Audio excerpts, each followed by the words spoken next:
ఓం నమ శివాయ. అందరికీ నమస్కారం అండి. ఈరోజు వీడియోలో మనకి 2025వ సంవత్సరంలో మహాలయ పక్షాలు ఎప్పటి నుంచి ఎప్పటి వరకు ఏంటండి అసలు ఈ మహాలయ పక్షాలు అంటే, అలానే మహాలయ అమావాస్య ఎప్పుడు ఏ తేదీని జరుపుకోవాలి, ఈ మహాలయ పక్షాలలో ఎలాంటి పనులు చేయాలి, అలాంటి పనులు చేయకూడదు అన్నీ కూడా క్లియర్గా నేను ఒక ఇన్ఫర్మేషన్తో వీడియో అనేది ఇస్తున్నానండి. తప్పకుండా వీడియోని మాత్రం స్కిప్ చేయకుండా చివరి వరకు చూసే ప్రయత్నం చేయండి. మహాలయ పక్షాలని మనము పితృపక్షాలు అనే పేరుతో పిలుస్తాము. అసలు మహాలయ పక్షాలంటే ఏమిటి అంటే, పక్షం అంటే 15 రోజులు అనే అర్థం అండి. మహా అంటే అత్యంత శక్తివంతమైనవి. అత్యంత శక్తివంతమైనటువంటి ఈ 15 రోజుల్ని మనము మహాలయ పక్షాలు అనే పేరుతో పిలుస్తామండి.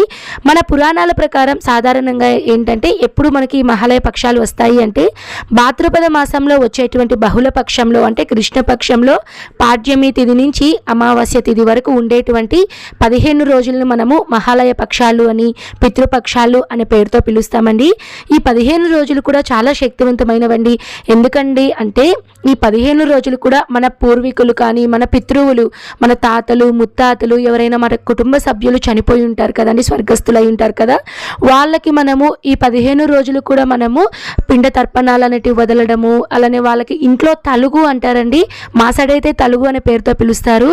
అంటే ఈ 15 రోజుల్లో కూడా మన పూర్వీకులు ఎవరైనా చనిపోయి ఉంటే వాళ్ళ ఫోటో అనేది ఇంట్లో పెట్టుకొని మనం వాళ్ళకి భోజనం, సాంబార్ అన్నము ఇలాంటివన్నీ కూడా చేసుకొని మనం వాళ్ళకి ఇంట్లో భోజనం అనేది పెట్టుకుంటామండి. అంతా అయిన తర్వాత కొద్దిగా ఒక ప్లేట్లో అన్నము, సాంబారు ఇంట్లో మీరు ఏవైతే చేసుంటారో వాటన్నిటిని తీసుకుని టెర్రస్ మీద కానివ్వండి, ఏదైనా గోడ మీద పెట్టి మనం కాకికి అయితే మనము ముందుగా ఈ ఫుడ్ని అయితే పెడతామండి. కాకి రూపంలో పితృవులు వచ్చి ఈ స్వీకరిస్తారు అని అయితే ఒక నమ్మకం అండి. కొంతమంది అన్నదానాలు అనేటివి కూడా ఏర్పాటు చేస్తూ ఉంటారండి. మరి కొంతమంది ఇంటికి బ్రాహ్మణులు పిలిచి వాళ్ళకి స్వయంపాక దానం అనేది ఇస్తూ ఉంటారు. ఇలాంటివన్నీ కూడా చేస్తూ ఉంటారండి. 2025వ సంవత్సరంలో మనకి మహాలయ పక్షాలు సెప్టెంబర్ 8వ తేదీ సోమవారం రోజు పాడ్యమి తిథి నుంచి ప్రారంభమవుతాయండి. సెప్టెంబర్ 21వ తేదీ ఆదివారం అమావాస్య తిథితో మనకి ఈ మహాలయ పక్షాలు అనేటివి ముగుస్తాయి. అమావాస్య ఆదివారం రావడం చాలా విశేషం అండి. ఈ విధంగా మనకి సంవత్సరానికి ఒకసారో 2 సార్లు వస్తూ ఉంటాయి. అలాంటిది మనకి ఈ మహాలయ అమావాస్య రోజు ఆదివారం వచ్చింది కాబట్టి చాలా విశేషం అండి. ఈ 15 రోజులు మీరు పితృతర్పణాలు చేయడానికి ప్రయత్నించండి. ఒకవేళ ఈ 15 రోజులు కనుక మీకు కుదరలేదు అనుకున్నప్పుడు మహాలయ అమావాస్యలో కనుక మీరు పెట్టుకుంటా కూడా మీకు చాలా మంచిదండి, చాలా పవర్ఫుల్ అన్నమాట. ఒకవేళ మీరు ఈ రోజులో కుదరలేదు అనుకున్న వాళ్ళు మీ పితృవులు ఏ రోజైతే చనిపోయి ఉంటారో ఆ డేట్లో కూడా మీరు పెట్టుకోవచ్చండి. ఏ తిథిలో చనిపోయి ఉంటారో ఆ తిథి ప్రకారం కూడా మీరు మీ పితృవులకైతే మీరు భోజనం అనేది, పితృతర్పణాలు అనేటివి ఇలాంటివన్నీ కూడా చేసుకోవచ్చండి. కానీ ఖచ్చితంగా ఈ 15 రోజులు ఏంటంటే, మన పెద్దలు మన పండితులు ఏం చెప్తూ ఉంటారంటే, 15 రోజులు కూడా మధ్యాహ్నం సమయంలో కొద్దిగా భోజనంని అలానే కొద్దిగా నీళ్ళని మీరు టెర్రస్ మీద కానివ్వండి, గోడ దగ్గర కానివ్వండి, ఎక్కడన్నా పెడితే కాకి పితృవుల రూపంలో వచ్చి స్వీకరిస్తుంది అని ఒక నమ్మకం అండి. ఇలా చేయడం వలన మనం కొన్నిసార్లు ఏదైనా పితృ దోషాలు అనేటివి ఉంటాయండి, ఇలా దోషాలన్నీ కూడా పోతాయి అని చెప్తూ ఉంటారు. మీకు కనుక కుదిరితే ఏదైనా ఒక ప్రత్యేకమైనటువంటి క్షేత్రాలండి, వారణాసి అని, మనకి గోకర్ణ అని, చాలా కొన్ని ప్రత్యేకమైనటువంటి ప్రాంతాలలో సముద్రం దగ్గర, నదుల దగ్గర పిండ తర్పణాలు అనేవి వదులుతూ ఉంటారండి. ఇలాంటి వాటిలో కూడా మీరు పాల్గొన్నా కూడా చాలా మంచిదండి. మనకి ఈ సంవత్సరం మహాలయ అమావాస్య ఎప్పుడు వచ్చింది అంటే సెప్టెంబర్ 21 వచ్చింది అని చెప్పుకున్నాం కదండి. అమావాస్య తిథి వివరాలు: సెప్టెంబర్ 20వ తేదీ శనివారం రోజున రాత్రి 11:48 నుంచి అమావాస్య తిథి అనేది ప్రారంభమవుతుందండి. అమావాస్య తిథి ఎప్పటి వరకు ఉంటుంది అంటే సెప్టెంబర్ 21 ఆదివారం రాత్రి 12:14 వరకు అయితే ఉంటుందండి.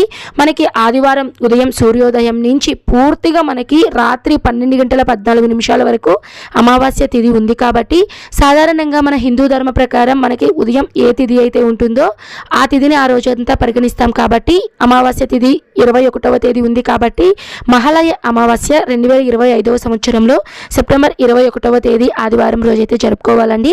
ఆదివారం రోజున మనం చిన్న పరిహారాలు కూడా చేసుకోవచ్చండి.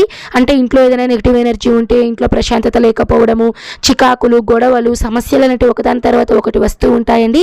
వీటన్నిటికీ అర్థం ఏంటంటే ఇంట్లో నెగిటివ్ ఎనర్జీ ఉంది అని అర్థము. నెగిటివ్ ఎనర్జీ రిమూవ్ చేయడానికి నేను పరిహారాలు కూడా వీడియో అనేది మన ఛానల్లో ఉన్నాయండి. తప్పకుండా నేను అమావాస్య ముందు రోజున వీడియో అప్లోడ్ చేస్తాను. తప్పకుండా ప్రతి ఒక్కరూ చూడాలండి. చూసిన తర్వాత మీరు ఇంట్లో కూడా ఏదైనా ఒక పరిహారం కూడా మీరు ట్రై చేసినా కూడా చాలా మంచిది. మనము ఈ మహాలయ పక్షాలలో ఎలాంటి పనులు చేయాలి, ఎలాంటి పనులు చేయకూడదు అన్న దాని గురించి ఇప్పుడు తెలుసుకుందామండి. ఎలాంటి పనులు చేయాలి అన్న విషయం ఆల్రెడీ నేను వీడియోలోనే మీకు మొత్తంగా క్లియర్గా తెలియచేశానండి. పితృతర్పణాలు, ఏమన్నా పిండ ప్రదానాలు ఇలాంటివన్నీ చేసుకోవచ్చండి. ఎవరైనా సరే చనిపోయి ఉంటే వాళ్ళకి ఇంట్లో కొత్త బట్టలు అనేవి పెట్టుకుంటూ ఉంటారు. వాళ్ళకి ఇంట్లో భోజనం అనేది ఏర్పాటు చేసుకుంటూ ఉంటారు. కాకి నైవేద్యంగా పెడుతూ ఉంటారండి. ఇలా చేస్తారండి. అలానే చేయకూడని పనులు వచ్చేసి ముఖ్యంగా వివాహాలు అనేటివి జరిపించారండి. పెళ్లి చూపులు కానీ, నిశ్చితార్థాలు కానివ్వండి, 16 రోజుల పండుగ, గర్భాధాన ముహూర్తం ఇలాంటివి ఏవి కూడా మనకి వివాహానికి సంబంధించిన ముహూర్తాలు ఈ 15 రోజులైతే లేవండి. తర్వాత మనకి గృహప్రవేశాలండి. సొంత ఇంటికి సంబంధించినటువంటి గృహప్రవేశాలు కూడా మనకి ఈ రోజుల్లో అయితే లేవండి. అద్దె ఇంటికి మారడానికి కొన్ని రోజులైతే ముహూర్తాలు అయితే ఉన్నాయండి. అవి మీ పేరుని బట్టి, ఒకవేళ టైం తిథిని బట్టి అయితే మీకు అనుకూలించబడతాయి.